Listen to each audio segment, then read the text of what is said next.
Hi, this is Kirk Davis at Green River Community College Small Business Development Center. I just completed a class at the Kent Chamber on business to business social media, and I wanted to give you some additional information to help you with this topic in addition to what's on this webpage. I first of all always like to think in terms of social media being a way that we can get and keep more customers. When it comes to business social media, and maybe not just social media, but business to business marketing at all, the most effective thing I've ever found is networking. And that might be networking groups like the Chamber or the Main Street Association or leads groups, things of that nature. But it's contact that we have with other people who may be in front of our customers. Um, I really truly believe that there's a huge role for online networking, and there's an opportunity for online networking to help you get more customers, but that extends to offline as well. I really haven't found a substitute or a replacement for that if you're doing business to business.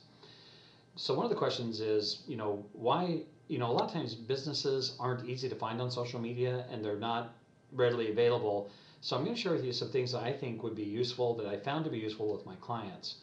The first thing is, why do we want to do social media? So I want to, so sometimes you think, well, so I can get sales, but I want to broaden that out just a little bit. One of the big issues that we have in business in general is people being aware of us. I might meet you today at a networking event, but out of sight is out of mind. If you can connect me to your social media and I can see updates from you, you're going to be building my awareness, and you're going to keep me in my mind, and you're going to be somebody I think about when it comes to your type of business. The other thing is that social media today absolutely builds website traffic. So this is just a way that people find us. They're going around the internet looking for things they're interested in. Because of your social media, they're going to come to your website, which can only help you. It will help you generate leads. It'll help you get sales. And the most important thing, getting a customer is powerful, but keeping a customer and having them come back for repeat purchases and having them refer people to you is invaluable. So these are all the reasons I think we should be doing social media in business to business sales. But the real payoff here is when the people referral sources or people you meet at these networking meetings, actually refer you to somebody who has the problem that you are a solution to. Essentially, that's what we're trying to do. First of all, is to make you the best solution to the problem, or the best business for this customer. So in your social media effort, I don't think you have to talk a lot about you or your business, but by being you and by being social, by showing interest in other people, they know that you're the print sales the person, or they know that you do financial services, or maybe they know that that you do trophies or whatever your business is.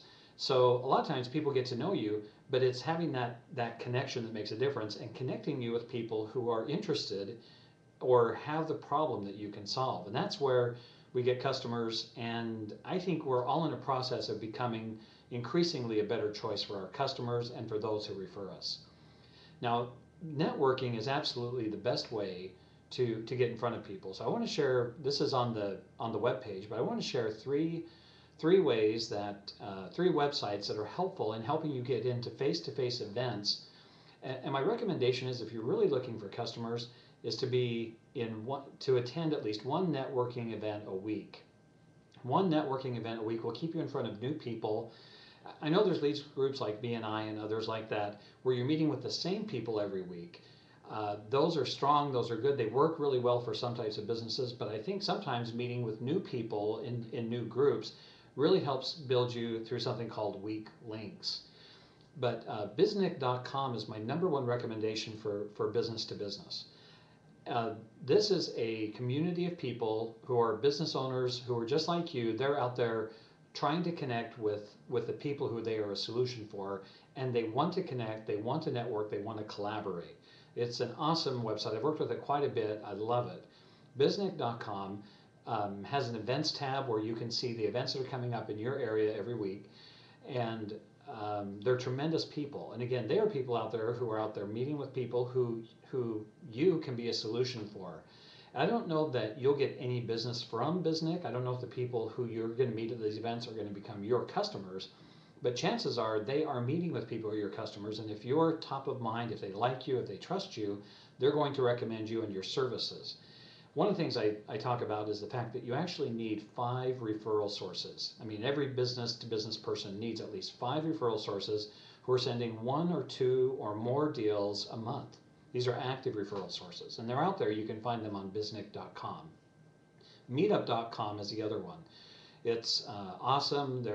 You just meet a whole new world of people and a whole new range of interests, again, who could be helpful or useful to you. And again, you're looking for those face-to-face opportunities to build that awareness so that people are out there referring you and building word of mouth around you. LinkedIn is also getting into the game with events, so you can be aware of events in areas of your interest.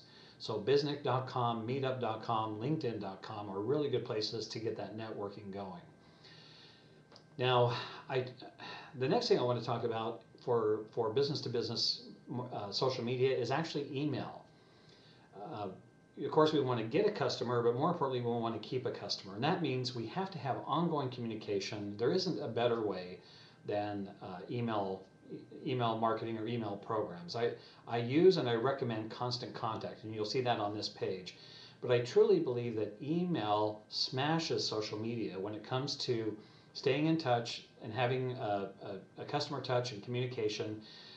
Social media, you see some people see your post some of the time. You know, you post something to me and then other people post, and now your post is gone. I never see it.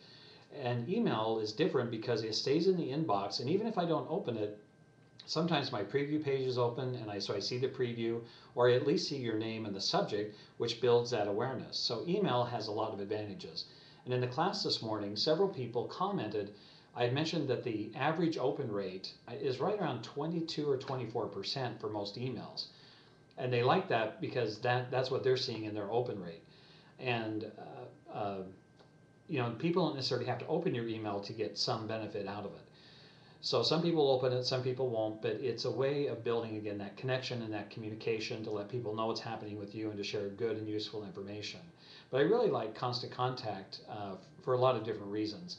I like its analytics. I like how they keep on the leading edge of social media, and I really like their customer service. They have, you know, field reps who actually, you know, will do hands-on help you, and they hold classes.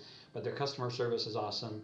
And everybody I know that I've worked with who uses Constant Contact, and I know there's other good services out there like Constant Contact, but they've been exceptional, and I haven't had a reason to, you know, to recommend anybody else.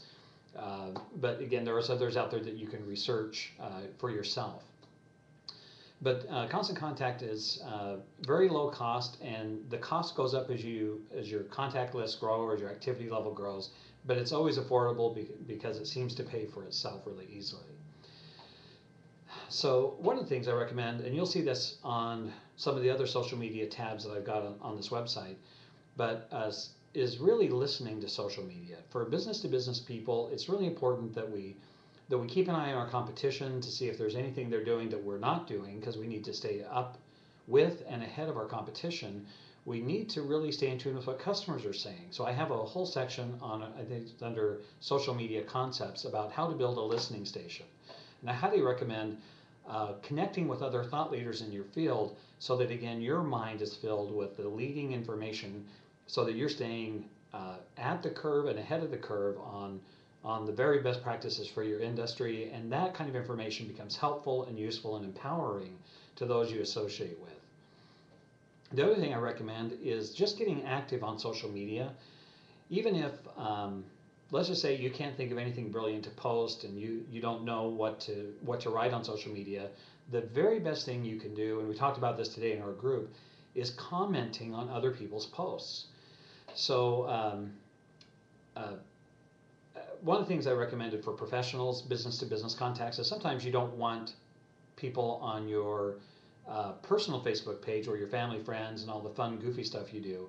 So I recommend setting up a personal, professional Facebook page with another email that is your personal, professional Facebook page, and you only allow friends on there who are professional contacts or referral sources for you or networking contacts.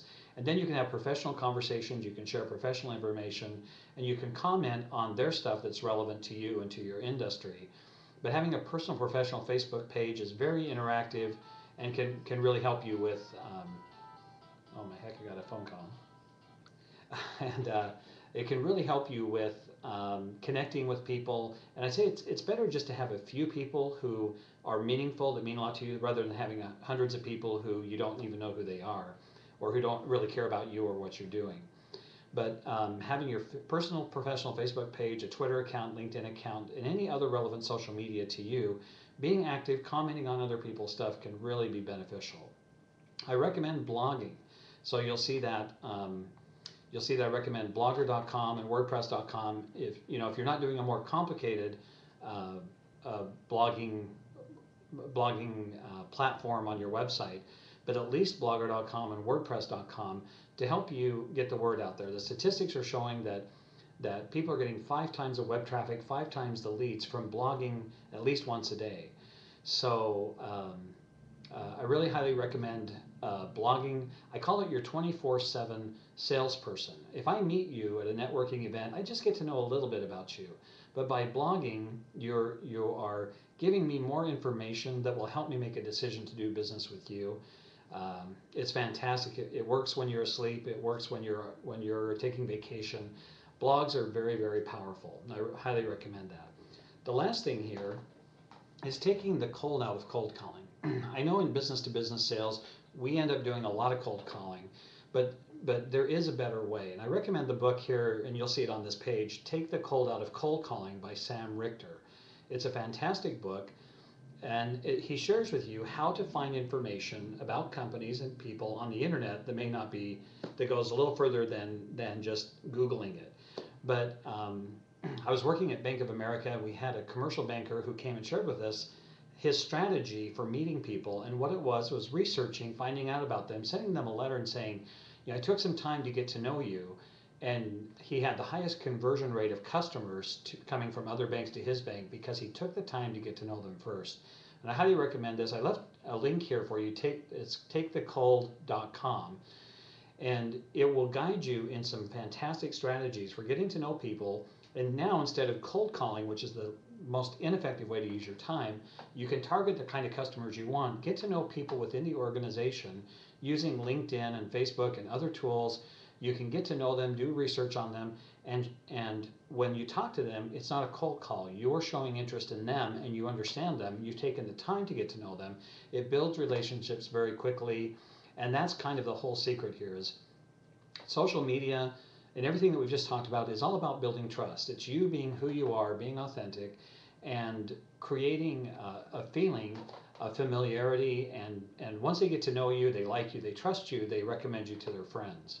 So I hope this has been helpful, and I look forward to hearing success stories from your business-to-business marketing efforts.